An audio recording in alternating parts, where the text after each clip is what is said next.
नमस्कार प्यारे मित्रों, आप लोग कैसे हैं। आई होप कि आप लोग अच्छे होंगे और आपकी पढ़ाई बेहतर चल रही होगी और आप लोग अपने जीवन को बेहतर बनाने के लिए अथक प्रयास कर रहे होंगे।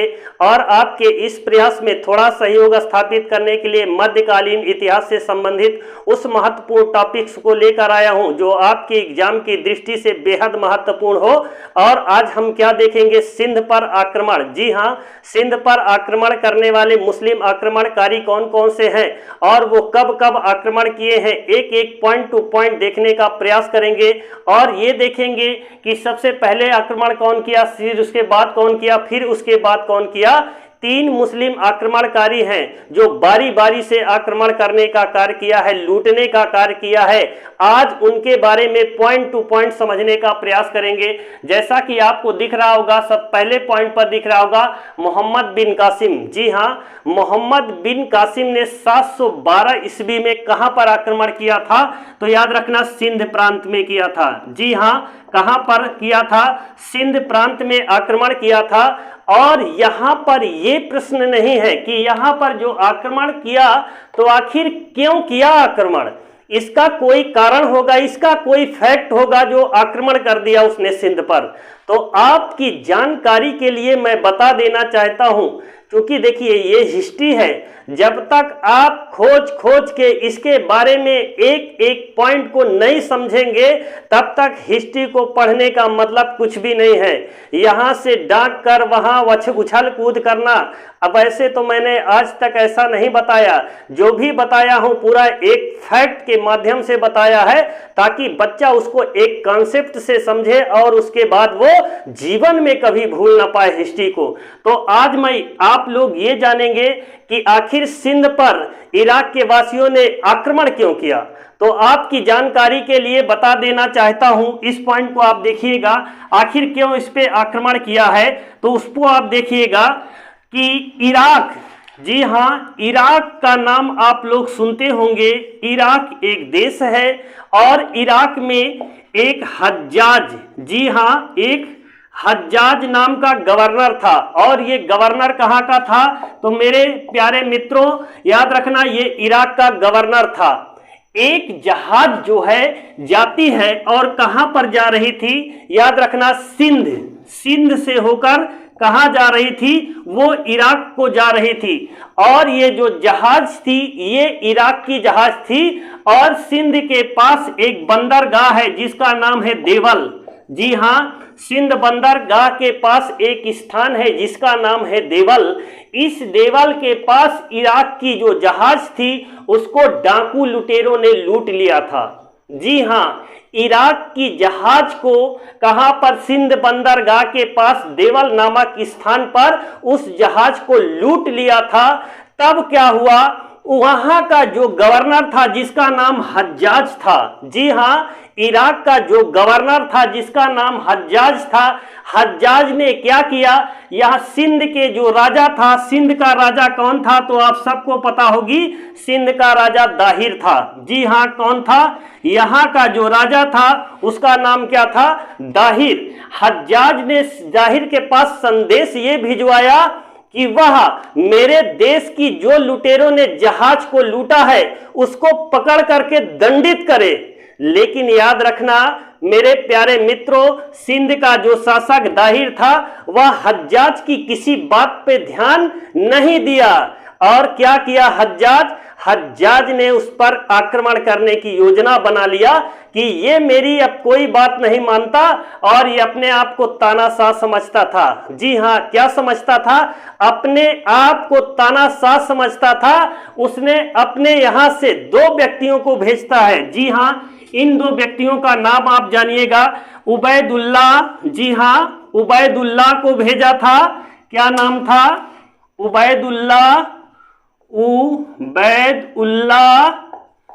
और बुदैल को, 2 लोगों के भेजा था। जी हाँ, एक का नाम उबैदुल्ला था, एक का नाम बुदैल था।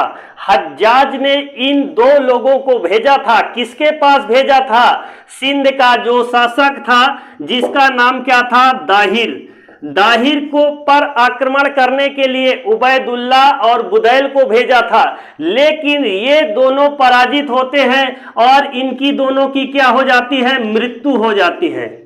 जी हाँ, इस पॉइंट को ध्यान में रखिएगा, इन दोनों को खत्म कर दिया जाता है और जब इनकी मृत्यु हो जाती है तो मेरे प्यारे मित्रों तब आता है मोहम्मद बिन कासिम, जिसका आप लोगों ने बहुत ही नाम जिक्र में सुना होगा।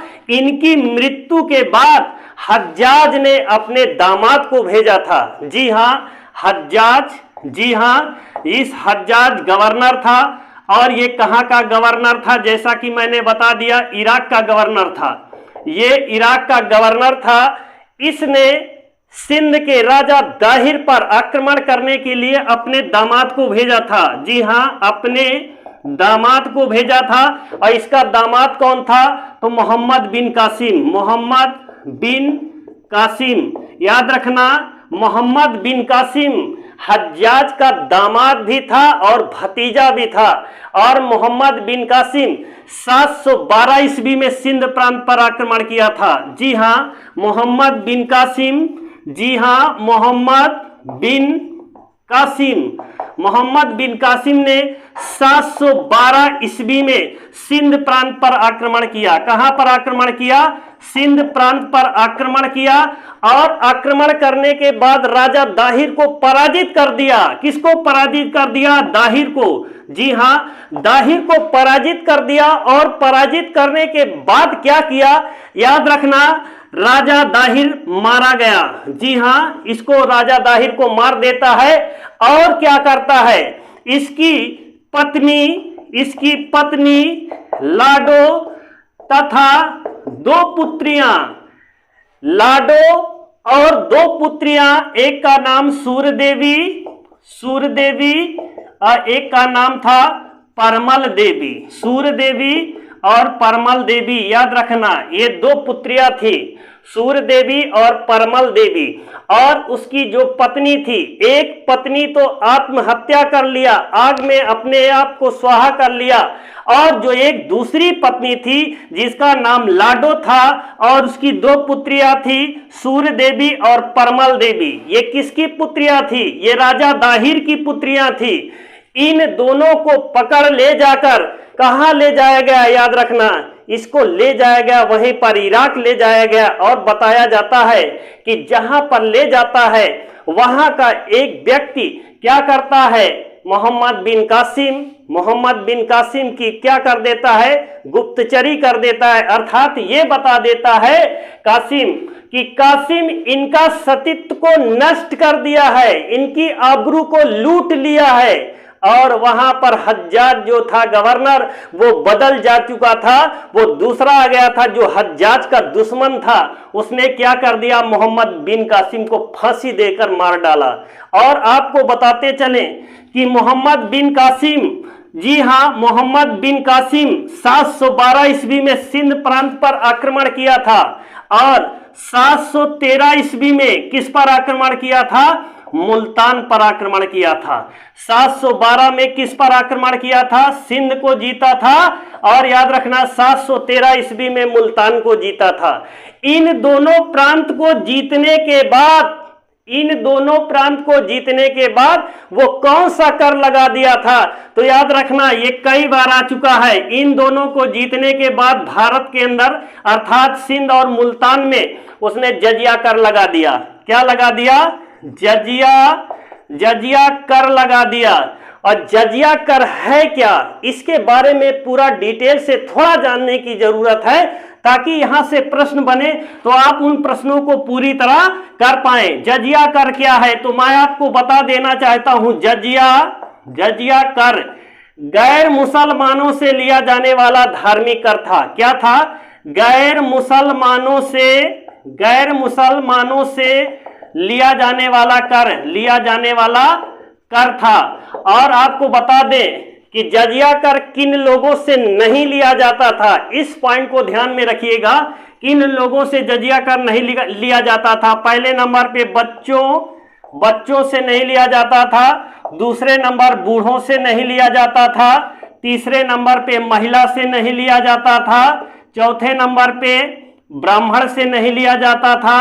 और 5वें नंबर पर किससे नहीं लिया जाता था? बच्चों से लिया जाता था, बूढ़ों से, महिला से लिया जाता था और ब्राह्मण से नहीं लिया जाता था। इन लोगों से जजिया कर नहीं लिया जाता था।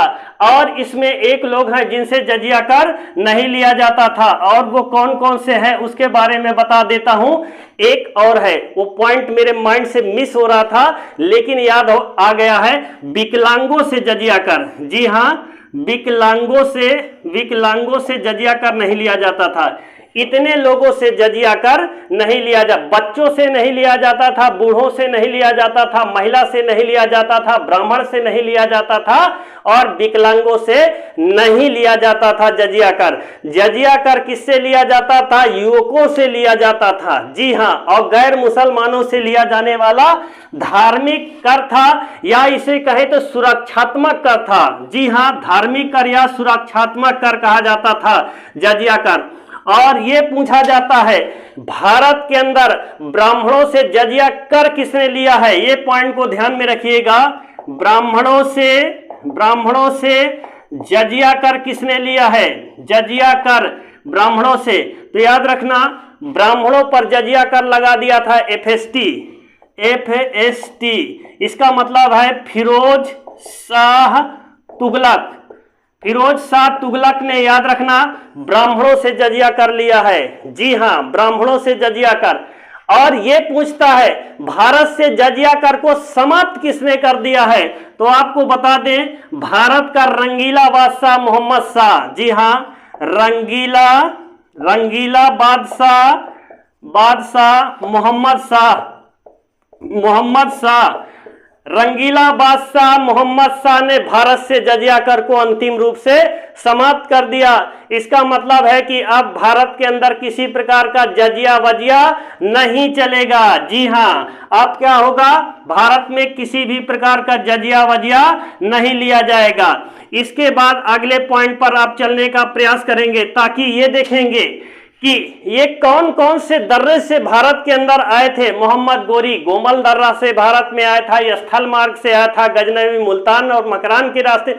एक एक पॉइंट को आप समझने का पूरा प्रयास कीजिएगा, क्योंकि वीडियो बहुत लंबा हो जाएगा। हम इस पॉइंट को आपको अगले सेशन में बताने का पूरा प्रयास करेंगे, क्योंकि आप जानते हैं कि महमूद गजनवी ने भारत पर 17 बार आक्रमण किया है। जी हां, महमूद गजनवी ने भारत पर 17 बार आक्रमण किया है, 1000 से लेकर 1027 के बीच। इसमें से कुछ ऐसे महत्वपूर्ण युद्ध है, जैसे गुजरात के सौराष्ट्र मंदिर को लूटने का जो कार्य महमूद गजनवी ने किया है, अपार धन संपदा को लूट करके जो है ऊंट पर लाद करके दौलत को ले जा रहा था और रास्ते में जाटों ने हमला करके लूट लिया है। इसके अगले सेशन में आप लोग सब पूरा पढ़ेंगे कि मोहम्मद गोरी ने भारत पर सर्वप्रथम मुल्तान पर आक्रमण किया, 1191 तराइन है, हरियाणा, ये सब आप पूरा जो है एक तरफ से जानने का पूरा प्रयास करेंगे। और आपको एक एक पॉइंट टू पॉइंट बताने का ये प्रयास मेरा होगा। यहां से अगर प्रश्न बनता है तो प्यारे साथियों, मैं आपसे बता देना चाहता हूं, उस सारे प्रश्नों की खोपड़ी में आप आग लगा दोगे।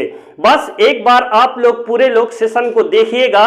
सेशन यदि पसंद आता है तो लोगों के बीच में इसको शेयर कीजिएगा, चैनल को लाइक कीजिएगा, सब्सक्राइब कीजिएगा और एक प्यारा सा कमेंट आप लोग जरूर करिएगा। सभी से मैं कह रहा हूं कि आप लोग कमेंट कीजिएगा और लोगों के बीच में शेयर करने का कार्य कीजिएगा, क्योंकि देखिए आपका जो टारगेट है 1000 पहुंचाना, तो उन 1000 तक ले जाने का कार्य आपका होगा।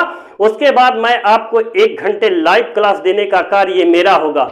और प्यारे मित्रों, आज की क्लास को मैं यहीं पर विराम करता हूं। कल इसके बारे में, इसके आगे का जो सेशन होगा वो सेशन चलेगा। जय हिंद, जय भारत।